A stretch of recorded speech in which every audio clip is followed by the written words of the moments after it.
Son nom est Feth. Peu la connaissaient. Mais le ciel connaissait sa voix. Le jour, elle travaillait discrètement dans un hôpital classant des dossiers, réconfortant les patients. La nuit, elle devenait autre chose. Une guerrière. Une intercesseuse. Une sentinelle sur la muraille. Feth priait. Pour des gens qui ne la connaissaient pas. Pour des nations qu'elle ne visiterait jamais. Pour des fils et des filles qui ne rentraient plus chez eux. Mais ces derniers temps, son âme était fatiguée.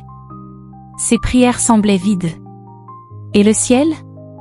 Silencieux. Elle a crié. Dieu, j'intercède pour tout le monde. Mais qui me voit? Sa propre famille s'effondrait. Sa santé déclinait. Une parole prophétique à laquelle elle s'accrochait depuis des années, toujours non accomplie. Elle a commencé à se demander.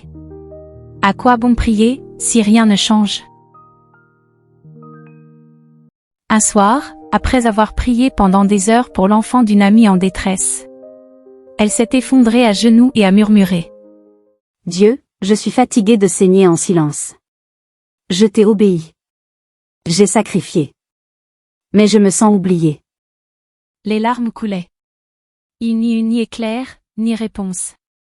Juste le son de son cœur, et un murmure. Me feras-tu encore confiance, même quand tu ne vois rien?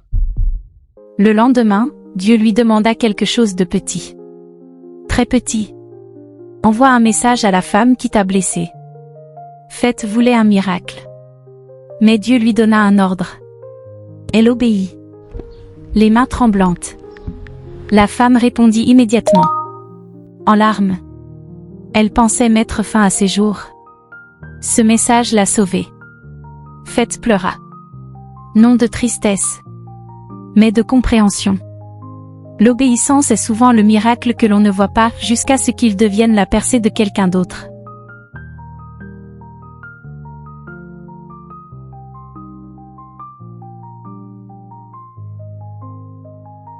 Feth recommença à prier. Mais cette fois, pas pour des résultats. Elle priait pour la présence. Elle cessa de supplier pour des portes ouvertes. Et commença à adorer celui qui détient la clé. Sa santé n'a pas changé du jour au lendemain. Sa famille luttait encore. Mais son esprit, lui, était différent. Paisible. Ancré. Audacieux. Elle entendit Dieu lui dire. Tu n'es pas invisible. Tu es dangereuse. L'enfer tremble quand tu prononces mon nom. Des mois plus tard, son nom ne fut jamais appelé sur une scène. Mais un soir à l'église, une jeune fille qu'elle n'avait jamais vue s'approcha et lui dit doucement.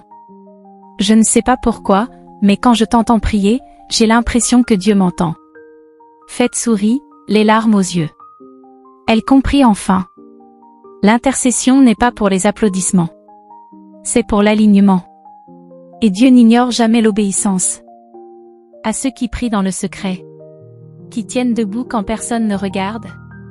Qui pleurent pour les autres pendant que leur propre cœur se brise. Dieu entend chaque mot. Chaque murmure.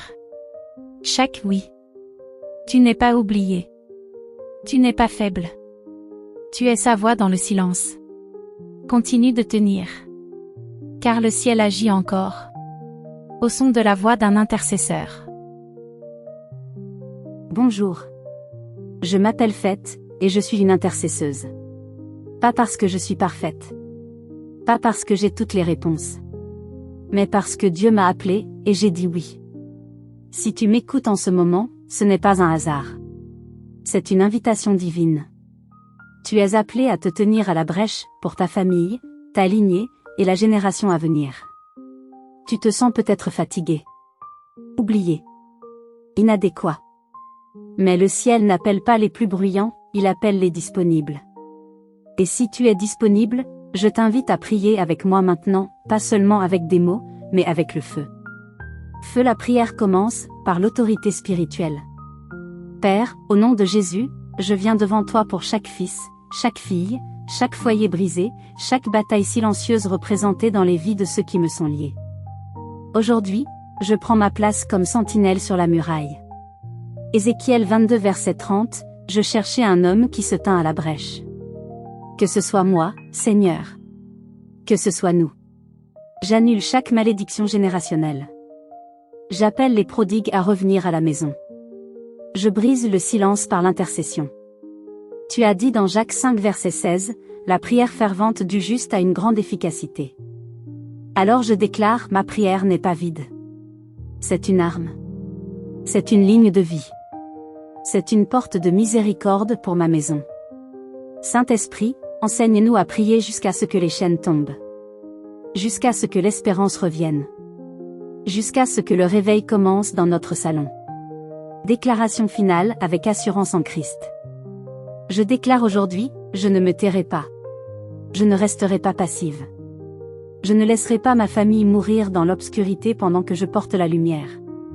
Je ne serai peut-être jamais vue, mais je serai entendue au ciel.